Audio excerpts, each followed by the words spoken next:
Ustedes, un gusto escucharlos. Igualmente. Bueno, un paso más, digo, dentro de este recorrido de la justicia en una causa que ha tenido algunas aristas un tanto bizarras, ¿no? Recién recordábamos, bueno, cuando él puso una pollería en su domicilio en Gilbert mientras tenía domiciliaria, o cuando tenía como prensa al jefe de policía que tenía el kiosco de la terminal, digo, una causa que no deja de sorprendernos, cada movimiento que tiene. Ayer, digamos, como un paso más para que haya justicia en serio para estas mujeres, ¿no?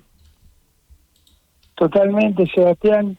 Es tal cual como vos lo describiste, todos los episodios que han pasado, los seguimientos que tuvieron las víctimas también por el personal de tránsito, las amenazas, hasta un pedido de sesión especial por parte del gobernador para intervenir Gilbert, porque no se quería alejar del cargo de intendente, Constantino, ni pedir licencia, que al principio la licencia fue con goce de haberes, y después, cuando avanzó más la causa, fue sin goce de haberes, y bueno, terminamos ahora ratificando lo que dijeron estas 3 personas víctimas que se animaron a denunciar, y obviamente con la satisfacción para ellas de que realmente se hizo justicia y que se va a empezar a cumplir esta condena en la cárcel, no en el domicilio.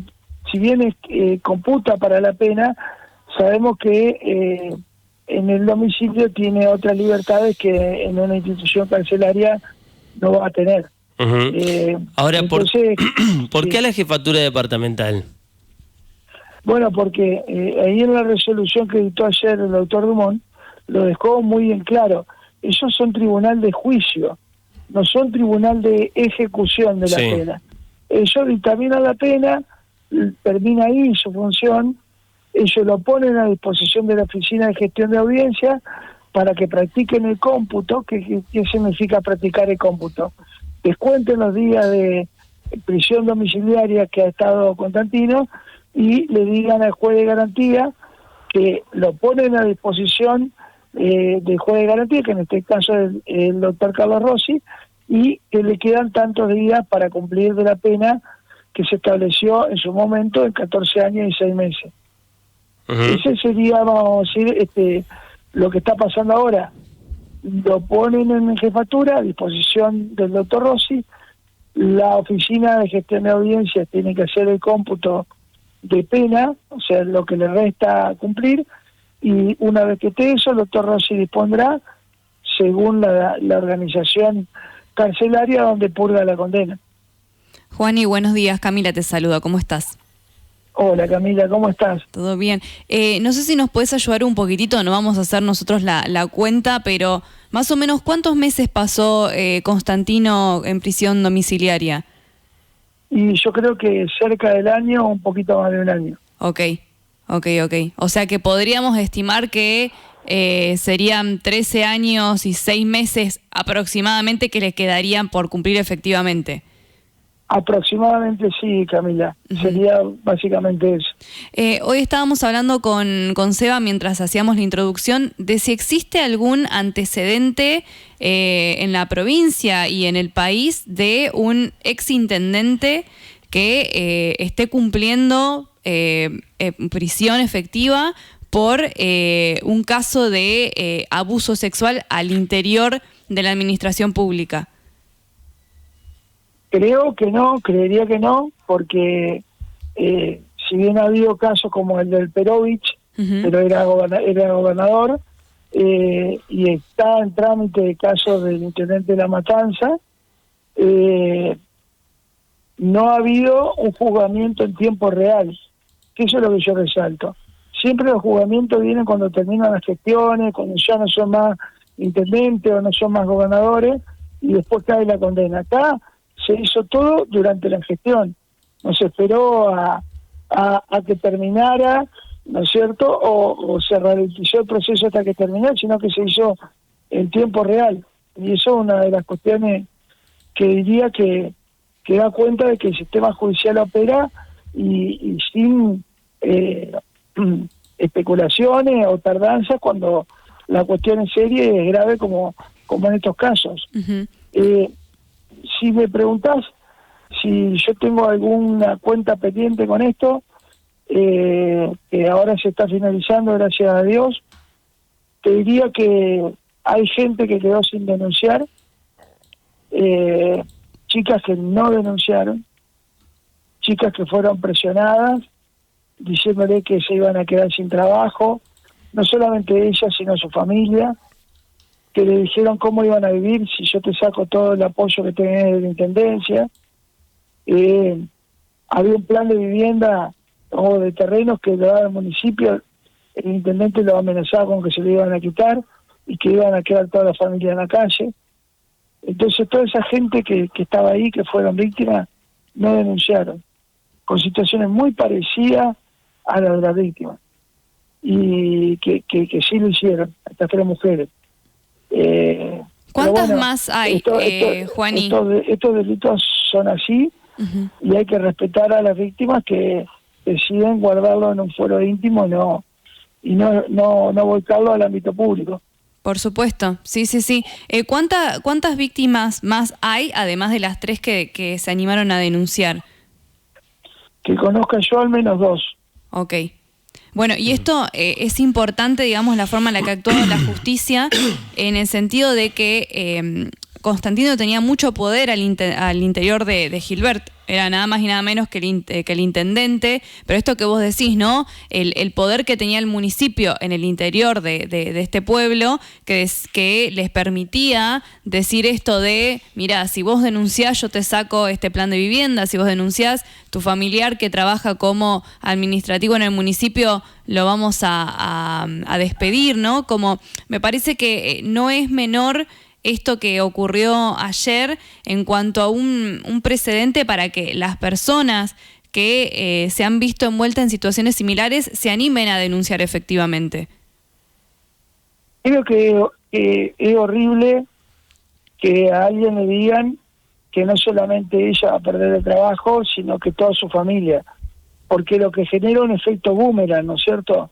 Y que incluso le diga a los familiares, decirle a fulanita que se deje joder porque van a quedar sin trabajo todos, por ejemplo, ¿no es cierto? Genera un efecto boomerang, te pone en contra de toda tu familia, te pone en contra de todo el pueblo, te sentís culpable porque crees que vos sos la culpable y no el que está ejerciendo esa presión, te sentís observada, menoscabada, te tenés que cambiar de ciudad como le pasó a Luján Aguirre, te persiguen a tu hijo, que se tuvo que ir un mes a Buenos Aires, el chico de Luján. Pasaron cosas terribles en este caso, terribles. Entonces, creo que... Ahora, ¿sabés qué me hace pensar, Juani? Que alguna vez ya te lo comenté en alguna de las veces que viniste acá. Si en el caso, con todo respeto por Gilbert, pero si el intendente de una localidad tan chica como Gilbert puede tener toda esa estructura de poder y silenciar, ¿qué pasa en las altas esferas, ¿no? Lo que puede llegar a pasar con tipos con mucho más poder que el que puede tener un intendente de Gilbert. Y obvio, y la prueba está con lo que sucedió ayer, con el caso de Uribarri. Un caso que nunca debió llegar a la Corte Suprema, llega. Entonces vos te das cuenta que hay factores de poder que están operando activamente para que eso suceda. Desde que vino burlando acá, desde que intervino Servini de Cubría, que retardó el expediente, que obviamente cambiaron los vocales que tenían que fallar, resaltar la labor del doctor Miguel Giorgio, que el único que mantuvo la línea y dijo, este señor no puede llegar a la Corte Suprema, pero después lo demás. Realmente lamentable lo que pasó. Pero bueno, entonces vemos esta diferencia de criterio. Lo que yo siempre digo, cuando en muchas entrevistas lo hemos hablado con vos, Sebastián, que el Poder Judicial, el gran problema que tiene es de coherencia en las decisiones, ¿está?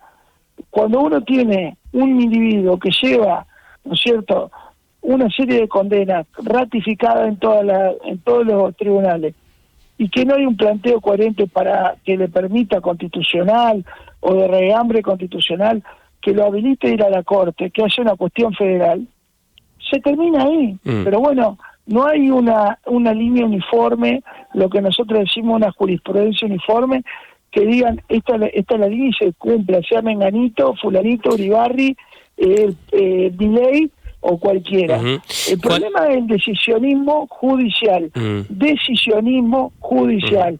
Acá en Gualeguaychú se hace una cosa, en Paraná es otra, y si te vas a Villaguay es otra. Entonces creo que ese es el problema que hay que abordar con el Poder Judicial. Juani, aprovecho la comunicación con vos. En las últimas horas se conoció que se decidió archivar la causa por el tanque en el Parque Industrial Seco acá. Bueno, ahora ahí creo que viene una nueva instancia, pero en primera la primera medida de la justicia fue darle la razón a la gestión de Piaggio. ¿Vos qué viste de eso? ¿Qué mirada tenés? Como yo te dije cuando vos me preguntaste si qué crees que va a pasar, yo te contesté no tengo la más pálida idea. Sí. Y te contesté eso porque hay algunas cuestiones interpretativas, ¿no es cierto? Como por ejemplo el principio de lesividad en la teoría del delito, que un poco es lo que dice Gutiérrez, ¿no es cierto?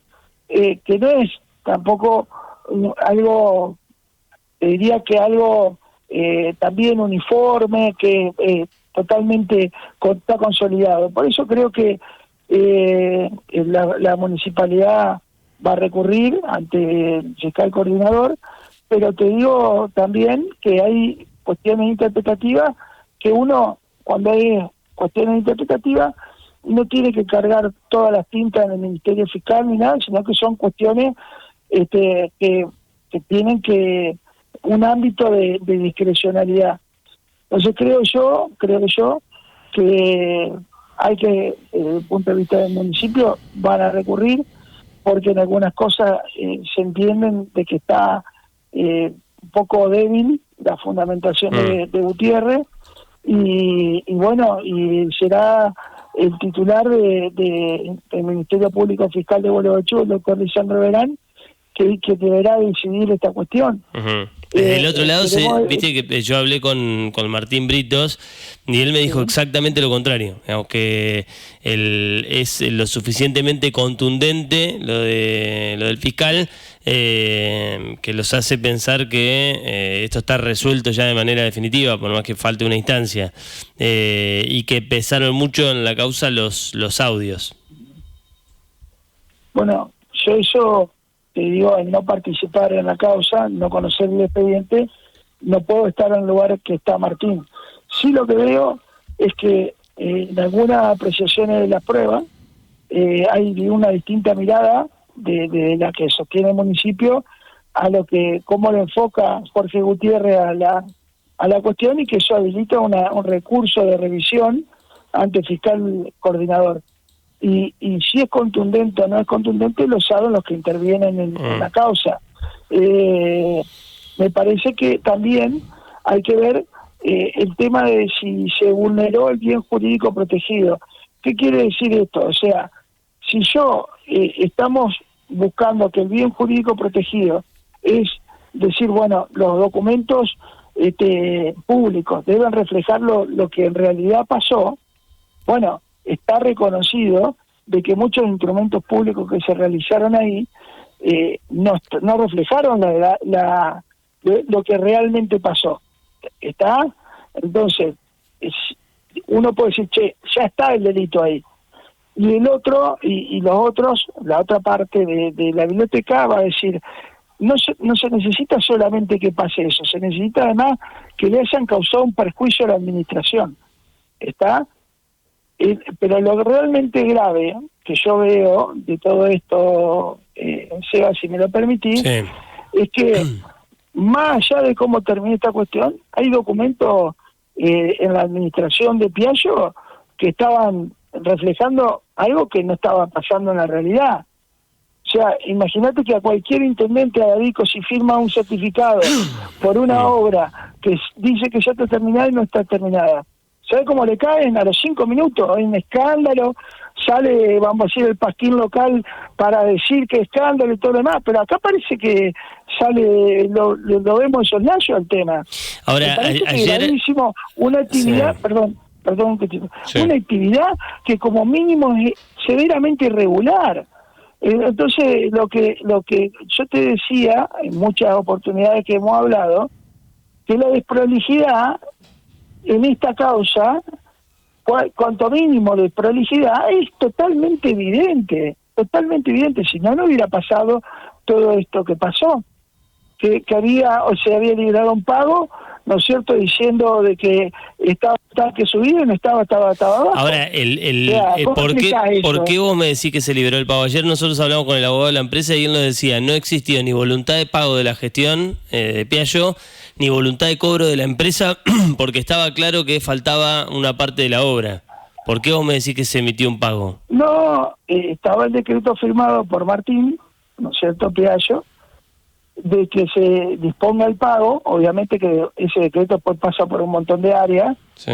¿no es cierto?, y después apareció otro papel, ¿no es cierto?, en el medio del expediente, ¿no es cierto?, que decía que no se había podido subir el tanque, pero la firma de Martín del decreto ordenando el pago de la empresa, más allá que eso después tiene todo un trámite, va a suministro, pasa por el área de proveedores, un montón de cosas, pero está firmado. Entonces uno no se explica cómo un intendente, cualquiera sea, acá que sea Martín Piaggio, sea Juan Ideinberg el intendente, puede firmar algo que le digan que está realizada la obra y no está realizada la obra. ¿Está? Entonces eso es lo que le da que pensar a uno. Ahora, en este caso, muchas veces decimos, bueno, esperemos a ver qué es lo que dice la justicia. Y en este caso, por lo menos por ahora, la justicia le da la razón a la gestión anterior. Bueno, para que esto te quiero decir.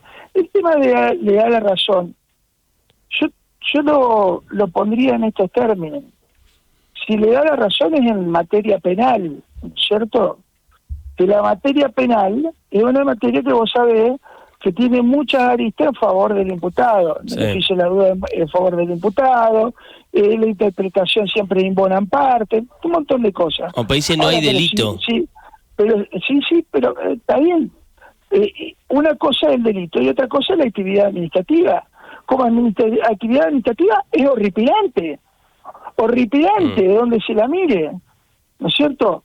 Que eso después se traduzca en un delito o no, que eso es lo que se está discutiendo acá, es si esa parte administrativa trasciende de tal manera o tiene una afectación a un bien jurídico de tal manera que se convierta en delito, es otra cuestión. Ahora, Juaní, ¿sentís que, ayer me lo planteaba Emiliano Zapata esto, sentís que se habló o se denunciaron muchas cosas de irregularidad de la gestión anterior, algunas muy graves, digamos, se llegó a decir que había coimas en las cooperativas? La denuncia que llegó a la justicia fue esta, y Zapata me decía, bueno, si la única denuncia que llega a la justicia es esta y termina como termina, digamos, atraviesa todas las otras denuncias mediáticas, digamos, como que le quita volumen al otro.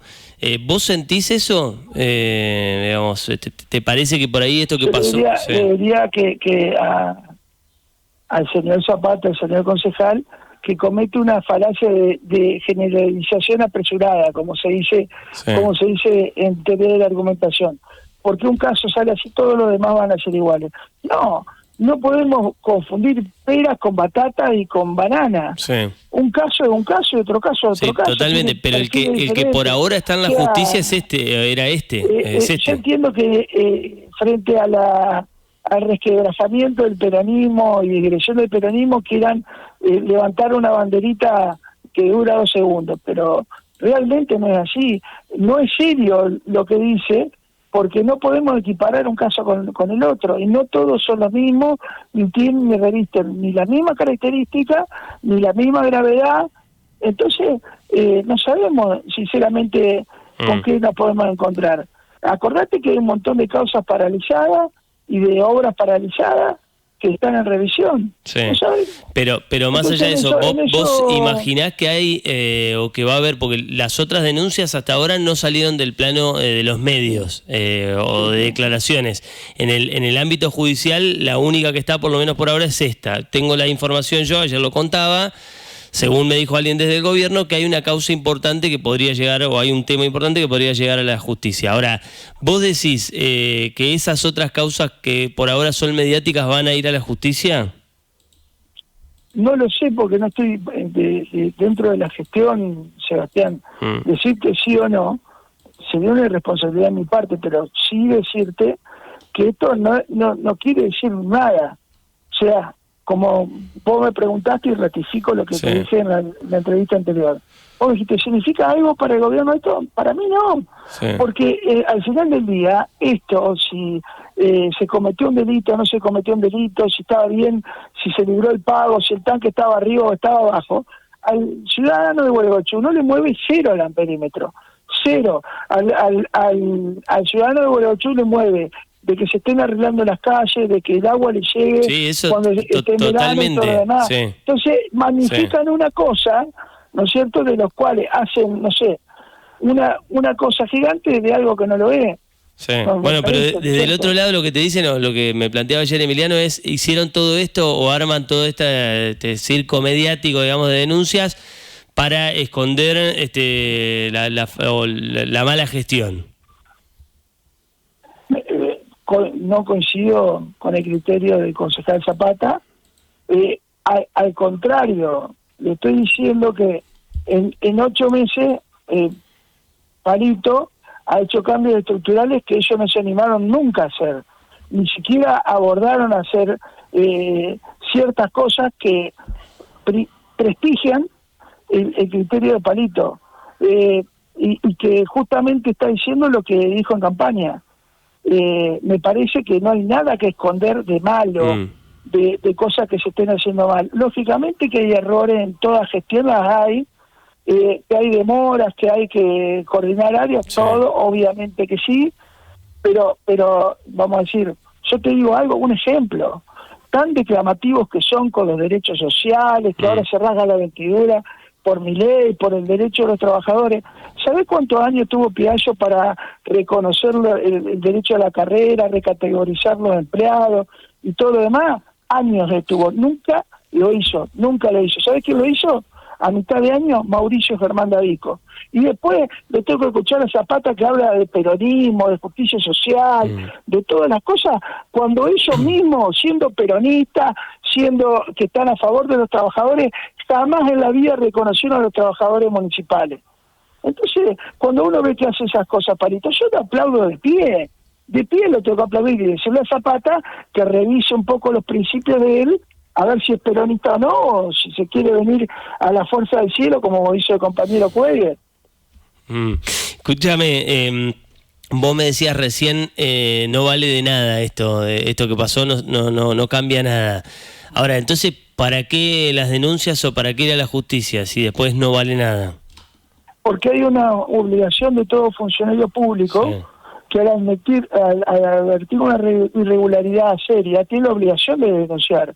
No es optativo denunciar o no, ¿está? Porque después uno no puede decir, che, acá hay una cosa y yo no lo denuncié. Tiene la obligación, por ser funcionario público, de denunciar. Si no, está cometiendo un delito en la persona que no lo denuncia. Hay obligación de denunciar. Eso lo sabemos todos, porque miles de veces pasan estas cosas, se quieren tapar con tierra y después al final, yo no, pero pasó allá hace un año lo que no sabés que pasó tal cosa. ¿Por qué lo denunciaste? Y en esa, digamos, porque eso es lo mismo que le dice la oposición al gobierno, digamos, en esa obligación, en todas las otras causas, ya te digo, no sé, coimas en las supuestas coimas en las cooperativas, de que se robaban el mobiliario del municipio, que faltan, creo que hasta de un vehículo se habló, si estaba o no estaba la guita cuando asumieron, el piallismo dice, nosotros le dejamos la plata para más de un mes de funcionamiento, el intendente dijo, nos dejaron la guita para 5 días. En todas esas causas no rige la misma obligación, ¿no deberían ir a la justicia? Te contesto de esta siguiente manera. Cada caso tiene sus perfiles particulares. Vos podés advertir que hay determinada cuestión, pero no la podés probar, ¿está? Sí. O sea, no tenés los elementos para corroborar que fue así, ¿está? Sí. Si te roban toda la máquina o te bajan todos los archivos de una computadora y vos te la encontrás vacía, vos no sabés quién es. Sí. Entonces vos en eso vos podés advertir que hay una faltante, pero no tenés cómo probarlo. Pero ¿y no tenés la obligación de la denuncia y que después lo investigue la justicia en todo caso? A ver, una de las condiciones de la denuncia tiene que ser seria, aportando elementos de que posiblemente Sí.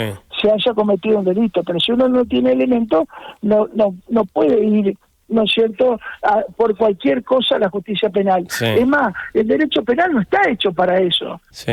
Acá me parece que hay otra herramienta, como por ejemplo hacerle juicio de responsabilidad civil a los funcionarios públicos que no ejercieron bien su función y hicieron perder plata al municipio antes que ir a la vía penal, ¿no es cierto? Ahora, Juan, que por ahí es una opción. Sí, yo te sigo y coincido con vos. Ahora, ¿no es menos serio venir a una radio a decir, a plantear la idea de que hay coimas en un lugar sin las pruebas necesarias ni siquiera para ir a la justicia?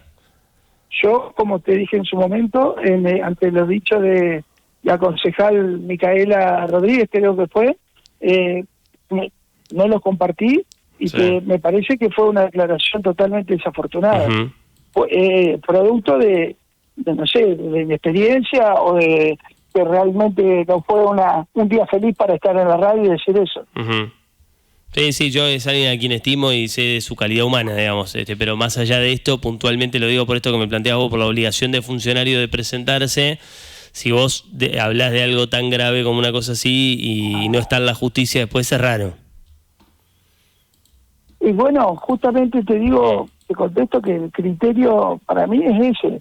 Obviamente no soy yo quien para decir cómo se actúa porque no estoy en la gestión. Se entiende, sí. Es un parecer personal y tomarlo como un parecer personal de Juan Ignacio Weinberg. Ahora, sí.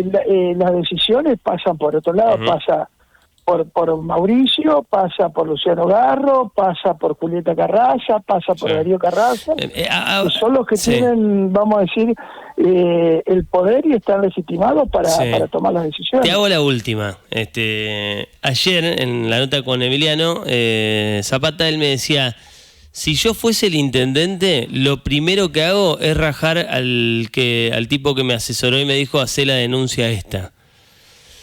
¿Vos coincidís con eso?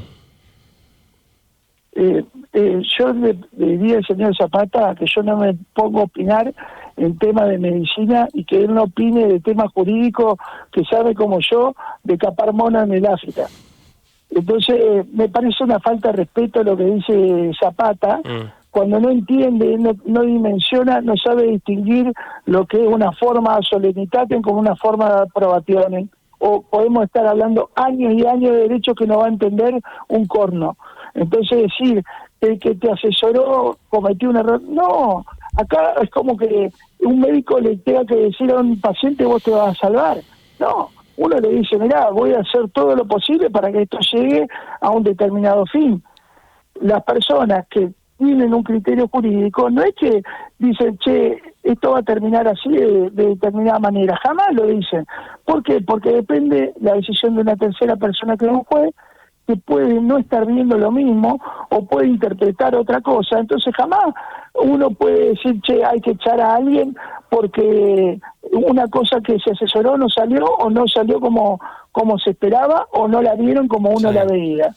Entonces todas esas cosas, Zapata, que no sabe de derecho, que vamos a decir, desconoce olímpicamente lo que es derecho, yo le diría que se ponga a estudiar o que por lo menos yo, que soy un analfabeto en medicina, no opino de los temas médicos. Es más, me abstengo porque me declaro incompetente. Debería declararse incompetente en este tema y decir, me parece que no fue acertado decir, che, yo rajo. Y aparte, aquí en Barrajal si nunca en su vida rajó a nadie. Cuando estaba en el Hospital Básico metió gente en vez de rajar. Y ahí, vamos a decir, había otra gente que no sabía hacer cosas. Juani, te agradezco. Claro, ¿no? Sí. Te agradezco el tiempo, te mando un abrazo. Bueno, un abrazo hasta para pronto. ustedes. Juan Ignacio Weinberg, abogado de las víctimas de Fabián Constantino, ahí nace la nota, después es abogado de Mauricio Avico, del intendente de la ciudad. y a partir de eso, bueno, le preguntamos por esta causa que lleva la firma de la denuncia, lleva la firma del intendente. Yo lo digo con total honestidad, no sé quién es el que lo asesoró. Digo, la pregunta surge a partir, es más, tengo entendido que no es Juani el que le dijo de llevar adelante esta causa al intendente, pero bueno, él explicaba y decía, bueno, no sabés cómo va a salir una causa, no sabés cuál es el resultado antes, a partir de lo que planteaba Emiliano ayer. Probablemente mañana venga el intendente a hablar con nosotros, así que va a ser una entrevista muy interesante, porque obviamente que es un tema muy caliente, del que el gobierno, me parece que ahora con Weinberg, no está Juani en el gobierno, pero bueno, es alguien muy allegado, pero hasta ahora no ha habido, se esperaba un comunicado oficial y no ha salido, ya pasaron 48 horas de esa noticia, y todavía no hay una voz oficial del gobierno respecto a este tema, que es la primera y hasta ahora única denuncia formal que hay sobre la gestión anterior. Así que bueno, veremos si mañana viene David, que lo hablaremos con él.